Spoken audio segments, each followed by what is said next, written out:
زما دا خبره که څوک د علماو ته ورسوي دا به ډېر ښه الله دې وکړي چې ورسیږي د حکمرانانو ته ورسیږي ډېر به ښه ودی شي. هغه دا دی چې موږ د حکومت ته مو یو د علماو ته مو یو چې دا موږ له د اخترونو فیصلې کوي. د الله نه ویرېږئ، موږ مسلمانان یو، الله منو، پیغمبر منو، قبله منو، قرآن منو، حج منو، روجه منو، د خانه کعبې د رب عزت وکئ. موږ مسلمانانو باندې ټوکې مه کوئ، زموږ د عبادتونه مه ورانوئ. ولې ورونو دی څه ناشنا دین را ایستلی دی، موږ نه پوهېږو دا دین دی، موږ ته م وښیئ که نه. د عبدالرحمن ابن زید ابن خطاب روایت دی، هغه وایي محمد رسول الله علیه السلام ویلی دی چې کله د روجې اول کې 2 کسانو ګواهي وکړه او بیا د شوال میاشت 2 کسانو ولیده، نو تاسې روجه هم کوئ او اختر هم کوئ.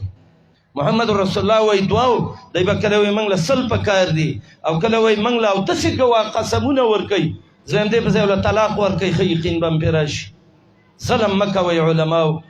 بانډچي راغی، د اختر شپه ده، د وړوکي اختر شپه ده، یو 2 بانډچیان رال، نه مدرسه ویلې ده، نه په اشهدو په نشهدو پیږي، رال محمد رسول الله ته وی رأینا الهلال بالامس، من بیګا میاشت ولیده یا رسول الله.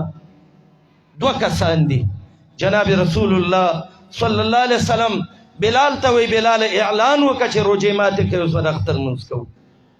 زمونږ دونه رڼا دین دی، دا د نابیناو دین نه دی. 20 کسان راله، 28 راله، زه ګواهي نه علم او نه علم، دا ته چې چا کېنولی دا هم ګناهګار دی او ته هم ګناهګار یې. او چې د اختر په ورځ په امت روجې نیسئ چې بېګا میاشت داسې ولاړه وه چې ړندو هم لیدله مړه.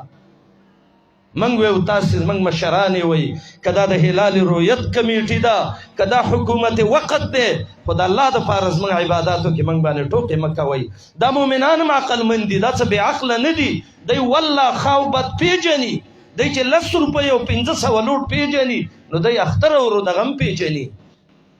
نو مؤمنانو کې بې اتفاقي مه راولئ.